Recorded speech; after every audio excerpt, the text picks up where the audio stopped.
to another episode of Get the Dirt. This is the last Digging Deeper episode of Get the Dirt. We've enjoyed digging deeper into the themes of dirt diggers, fireflies, dog diggers, bookmaking, librarians, monster trucks, ballet dreams, mining, and journalism. In this, our last episode, we'll be getting the dirt on codes and ciphers. Codes involve the replacement of a whole word by letters, numbers, or symbols. Both the sender and the receiver must work with the same code book, or book that has the translation of each code word. This is harder for the nefarious personnel to crack, but if you lose the code book, you could be burned. Burned? What does that mean? Let's get the dirt. When a spy says that they've been burned, it means that the nefarious personnel has discovered their secrets and they are compromised, meaning that they can no longer complete their mission. Here's an example of a code. Let's see if we can crack this together. So I know it's a little hard to see right here, but the first word or set of numbers that stands for a word is 220. Let's look here in our handy dandy code book. Which one says 220? Yes, go. Which means our first word is go. Our next one is 657. 657 stands for visit. Our next one, 625, stands for the. And our last one, 289, stands for island. So together, our top secret message says, go visit the island.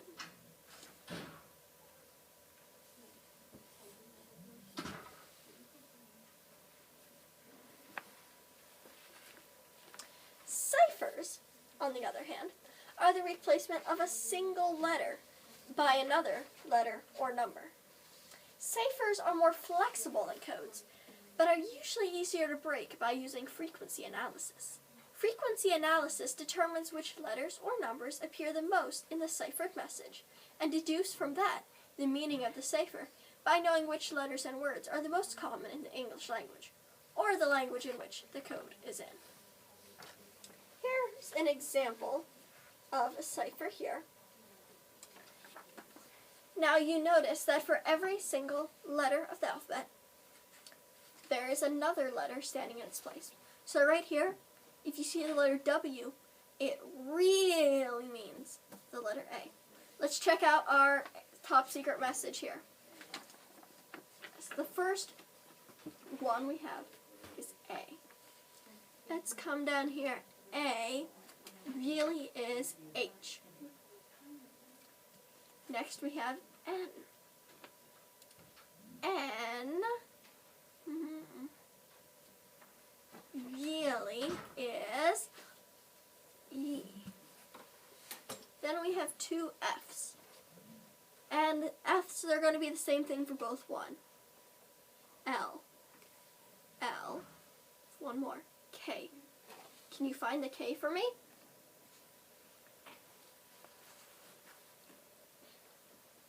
Very good. The K translates to O. You have just cracked my cipher. The top secret word is hello. Now, wait. Don't I typically have a sign here that says something, the same thing in every single episode? Something like dirt? This doesn't exactly say that. I think some nefarious personnel has taken my sign and changed it for something completely different. Oh dear, how will we ever know what this says?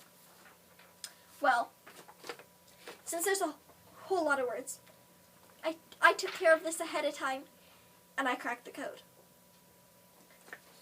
Let me show you. Using my cipher key, I cracked this code. It says, discovering, interesting, reading, trails. The nefarious personnel changed what is always on my sign into their cipher. But it's a good thing I had the key so I could crack it. Now, the non-fiction book, Codes and Ciphers, written by Adrian Gilbert, which is found in the 652 section of the library, discusses an early code used by Julius Caesar, a Roman military leader, and improved by Johannes Trithius, a German abbot, in the 1400s. The Caesar cipher. The Roman soldier and statesman Julius Caesar developed a cipher system to send letters back to Rome while he was away fighting. It used two alphabets, one above the other, but with one alphabet moved a few letters along, maybe two or more. The Caesar cipher was greatly improved by a German abbot called Johannes Trithius, whose cipher table was used by spies in the 1500s. In 1518, he published Polygraphia, the first printed book on cryptology, which is the study of codes and ciphers.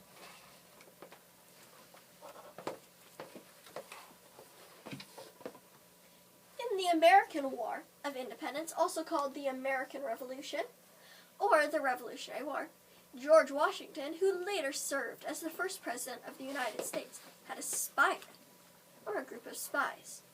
Do you remember our code that we cracked earlier? Yes.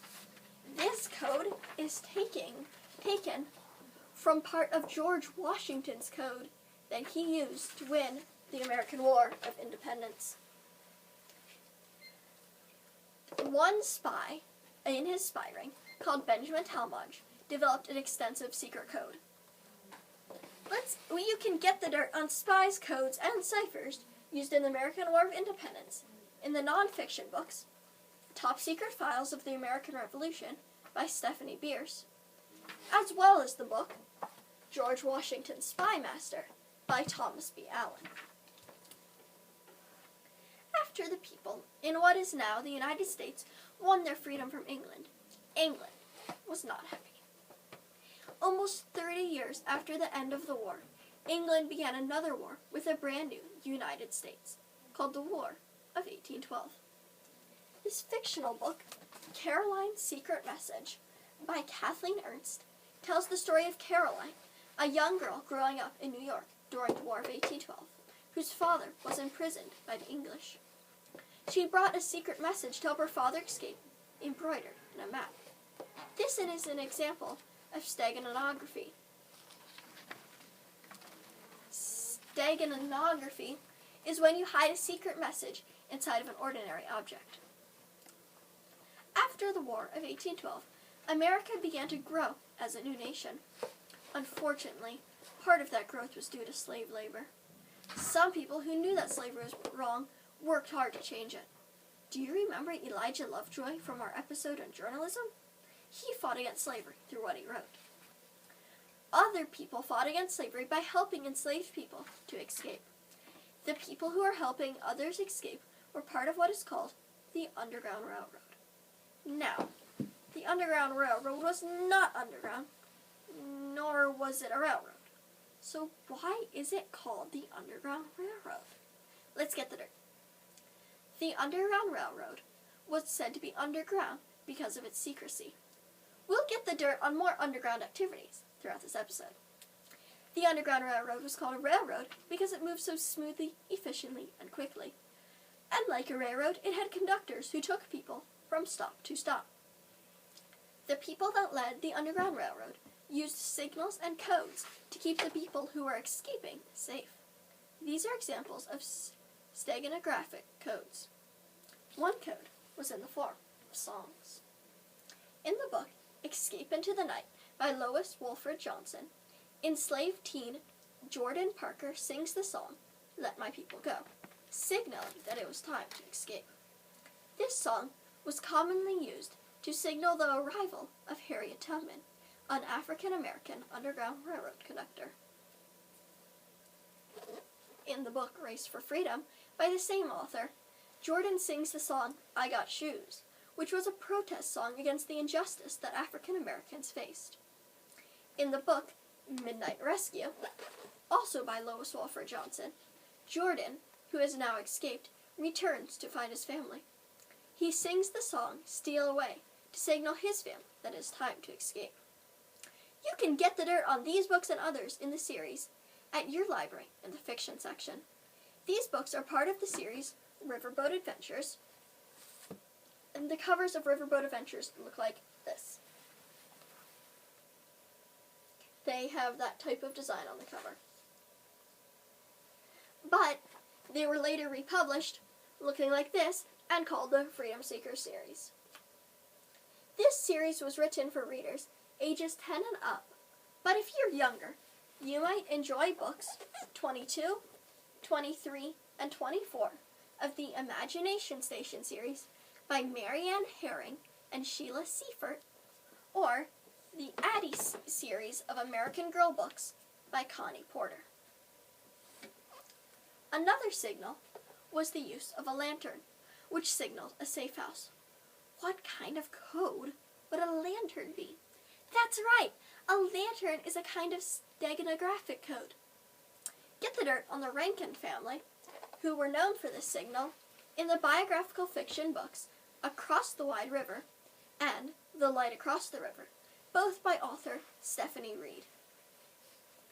Though many consider quilts as part of the code in the Underground Railroad, there is some debate about the use of these quilts due to the secretive nature of the Underground Railroad.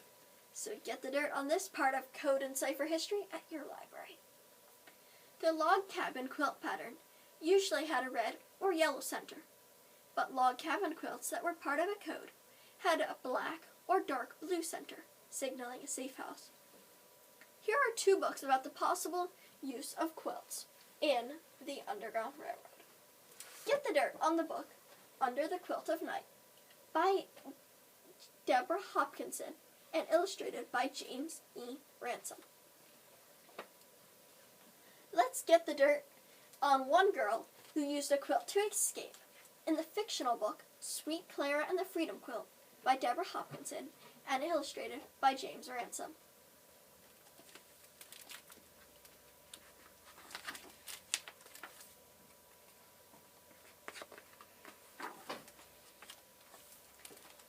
Before I was even 12 years old, I got sent from North Farm to Home Plantation because they needed another field hand. When I got there, I cried so much that they thought I was never going to eat or drink again. I didn't want to leave my mama. I'm going back to her, I whispered every day to young Jack, who worked beside me in the fields. Well, you better start eating all you can, sweet Claire, he smiled at me, but then his smile was gone. In a low voice, he said, or else you won't make it. Young Jack helped me to believe I'd get back to my mama someday. Truth was, I'd be lost before I got through the fields, them being so big and all, but I didn't give up dreaming. Aunt Rachel was raising me now. She wasn't my for-real blood aunt, but she did her best to care for me. One night, she came back from working in the big house and found me lying dead tired on our cabin floor. She shook her head and said, "Sweet Clara, you aren't gonna last in the fields." But I got an idea. Aunt Rachel's idea was sewing, and she started teaching me the very next night. It wasn't easy for me to learn, my hands already rough and clumsy from hoeing and weeding the fields. So Aunt Rachel took it really slow.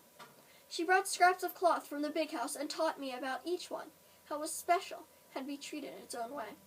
I liked to piece together the scraps together and make pretty patterns of colors. But Aunt Rachel didn't care much about my pretty patterns. "Now you rip out that whole row and do it again, Clara," she said. "Why do I got to make the stitches so tiny?" I complained. "You're going to be a real seamstress, that's why," she said. "Tomorrow you're coming with me to the big house.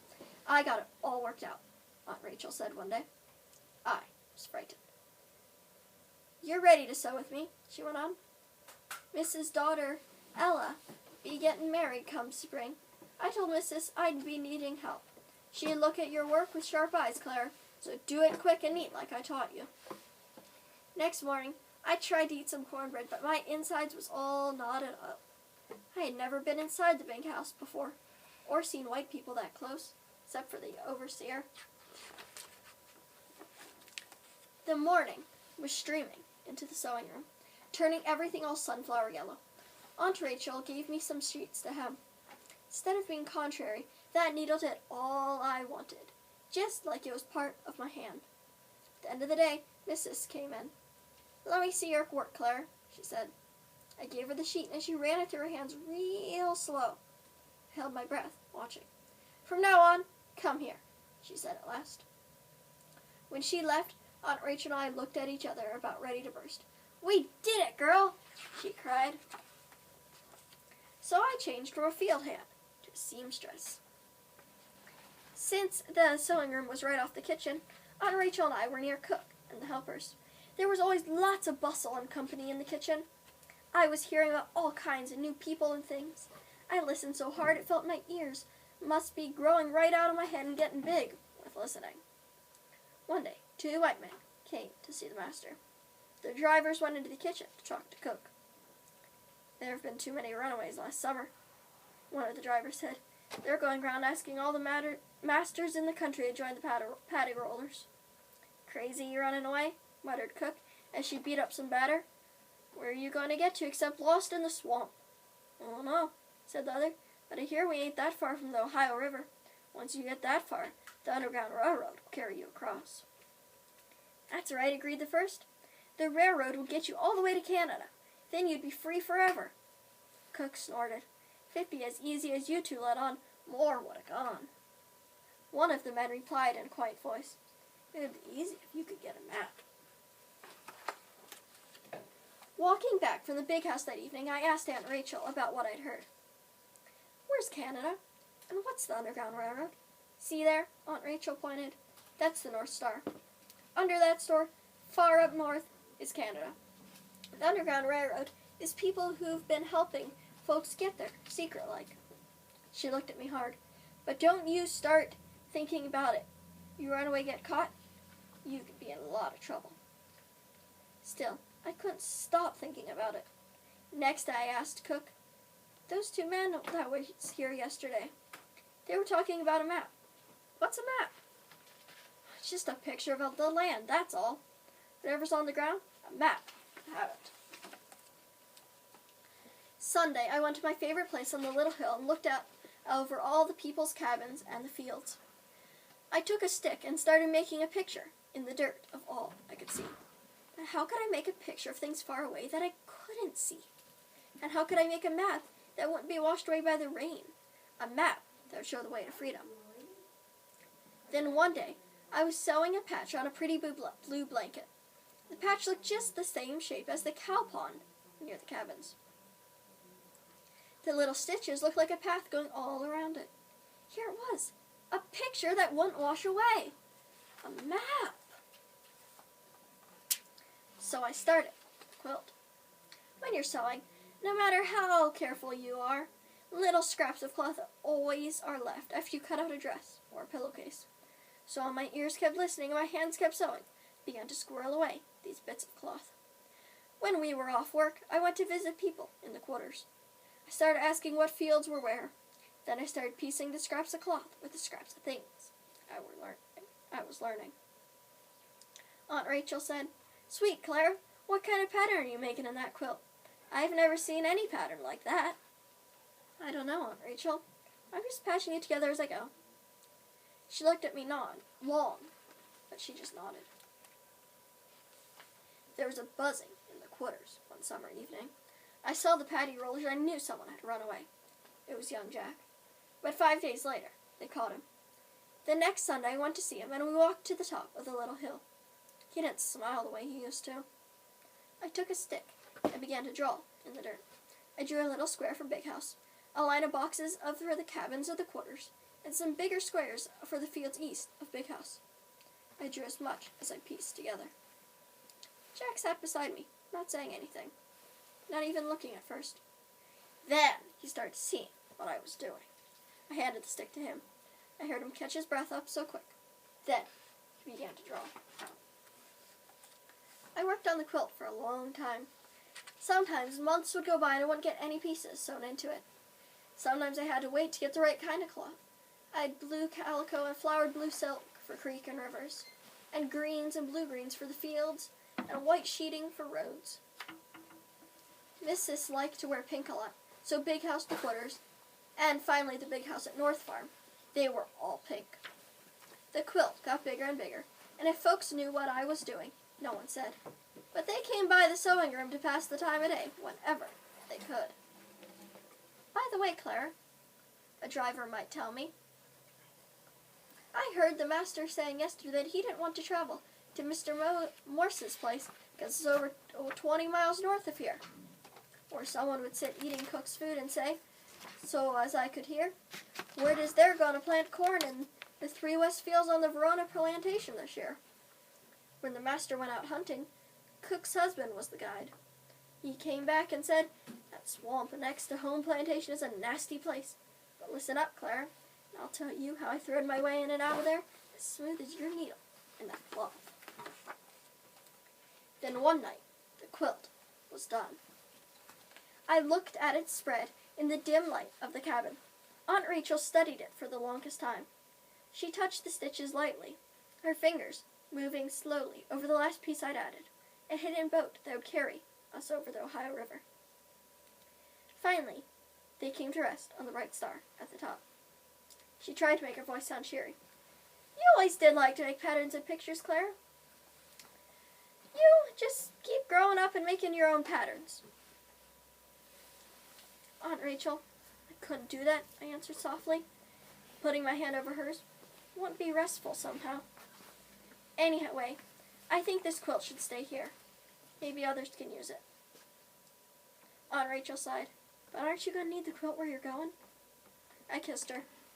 Don't worry, Aunt Rachel. I've got the memory of it in my head. It rained hard for 3 days the next week. Me and Jack left home plantation in a dark thunderstorm. The day after, it was too stormy to work in the fields, so Jack wasn't missed. Aunt Rachel told them I was sick. We went north, following the trail of the Freedom Quilt. All the things people told me about, all the tiny stitches I took, now I could see real things. There was the old tree struck down by lightning, the winding road near the creek, the hunting path through the swamp. It was like being in a dream you already dreamed.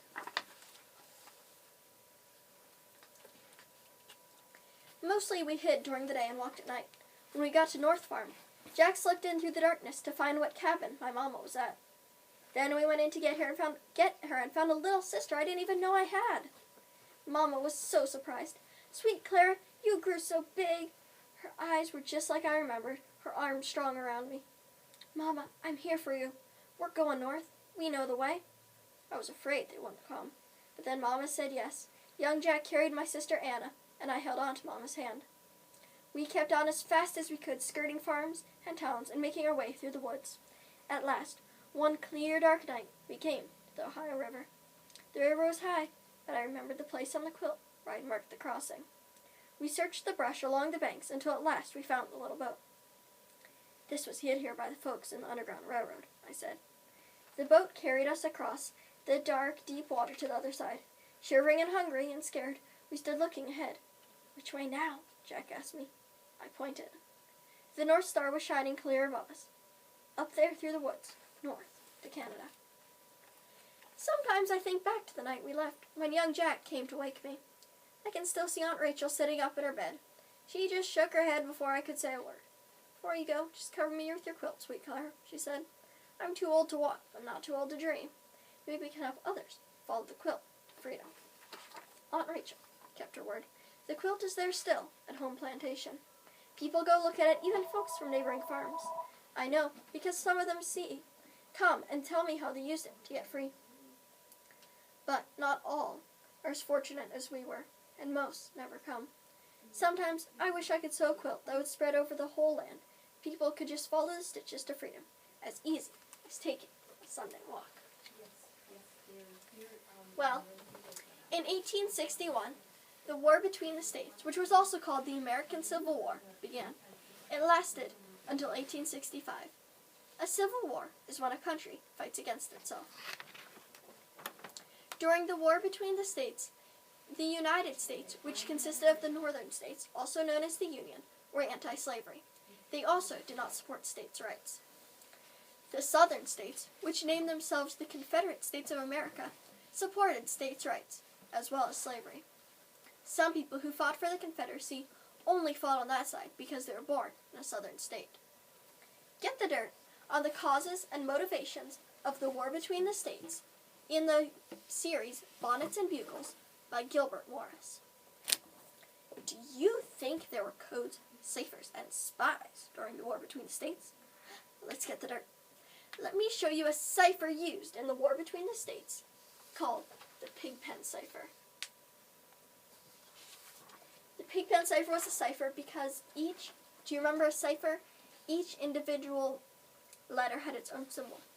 So it was written out in a form of a grid, and for the letter A example, it would be a half of a box, kind of like that. Get the dirt on the Pigpen cipher at your local library.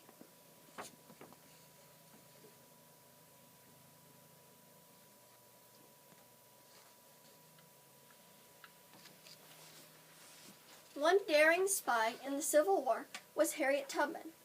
Hey, wasn't she an Underground Railroad conductor?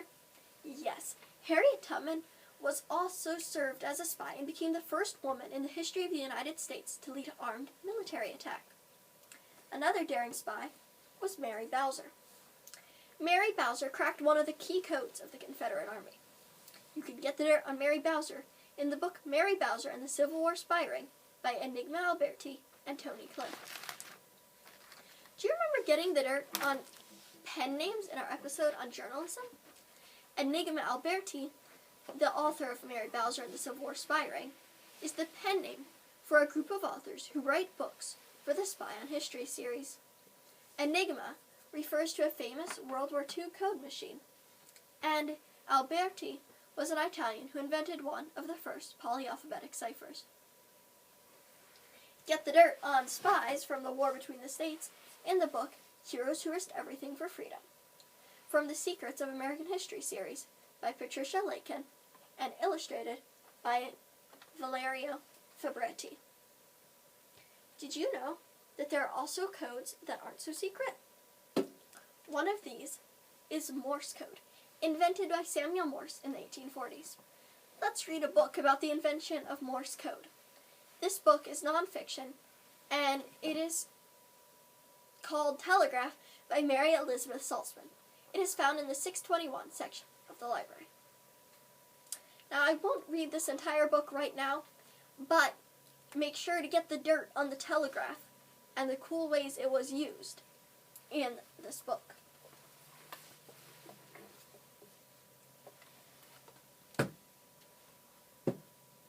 Samuel Morse intended Morse code to be used for sending messages via the telegraph. Spies use various methods to send messages using Morse code. Learning Morse code is part of our armed forces training. In 1914, the Great War began. It was also called World War I, or the War to End All Wars. One brave spy was Edith Cavell, who was also a nurse. Get the dirt on Edith Cavell in the book A Cup of Cold Water by Christine Fahrenhorst. Codes were also used during the Second World War. The Second World War, or World War II, lasted from 1939 to 1945. The two sides were called the Axis and the Allies. The main Axis powers were Germany, Japan, and Italy. The war began when Germany, led by National Socialist German Workers' Party dictator Adolf Hitler, invaded Poland. Japan and Italy quickly joined with Germany. The Axis powers wanted world domination.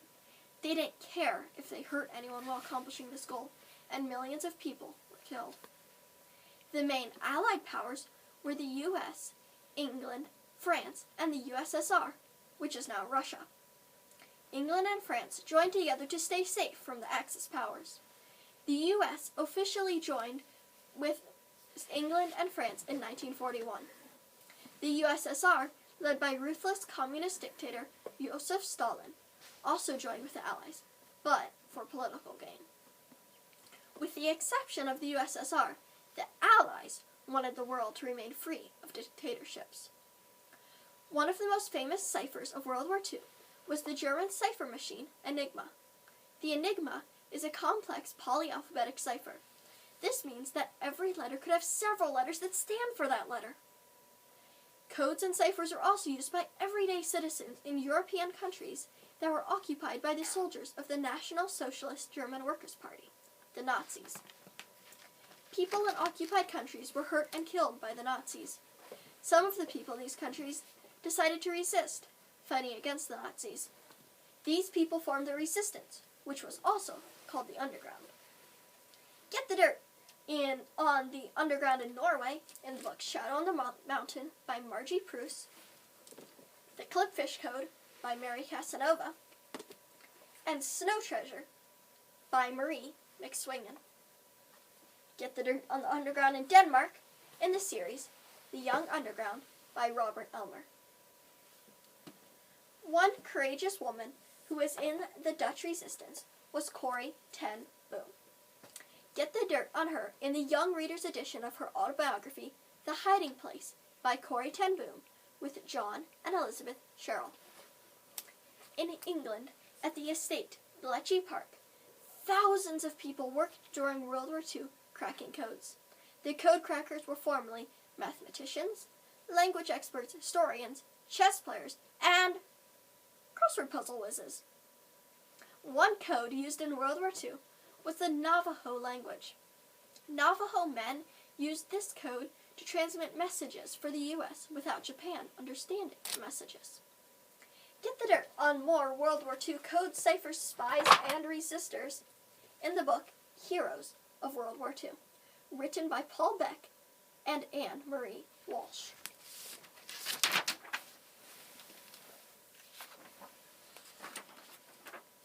In fact, did you know that author Roald Dahl, who wrote Charlie and the Chocolate Factory, professional baseball player Mo Burr, actress Audrey Hepburn, culinary expert Julia Child, and singer Josephine Baker, and many other of our celebrities were all spies in World War II? Do you remember earlier when I mentioned Morse code being used to send secret messages in other ways than across the telephone wires? During the Vietnam War, American prisoner of war Jeremiah Denton was forced by his captors to give a television interview with inaccurate information. He communicated the truth to U.S. intelligence by blinking in Morse code during the interview. Did you know that codes and ciphers are still in use today? Let's get the dirt. Encryption, which is available on most electronic devices, can protect your device and personal information from hackers. There's even email that is encrypted, called proton mail. There are still spies as well. Most countries have an intelligence agency, a spy network. In the United States, there are 16 different intelligence agencies. One of the most highly respected intelligence agencies in the world is Israel's Mossad. The military uses codes and ciphers. Get the dirt on these codes in the book Codes, Ciphers, and Cartography, Math Goes to War, written by Terry Burroughs. What about you? Do you think that you would like to pursue a career in codes and ciphers? Get the dirt on how to become a spy in the book The Real Spy's Guide to Becoming a Spy, written by former CIA agent Peter Ernst and co-authored by Suzanne Harper. The book is found in the 327 section of the library. Do you enjoy puzzles, codes, math, foreign languages, history, science, computers, and chess? There are many opportunities available for you. The CIA has begun to actively recruit again. You may see them at your next comic book festival. Try making up your own codes and ciphers with your friends or family. Keep playing Hangman and watching Wheel of Fortune. Have a great summer. It's been fun digging deep with you, and don't forget to always eat your pastries at the table.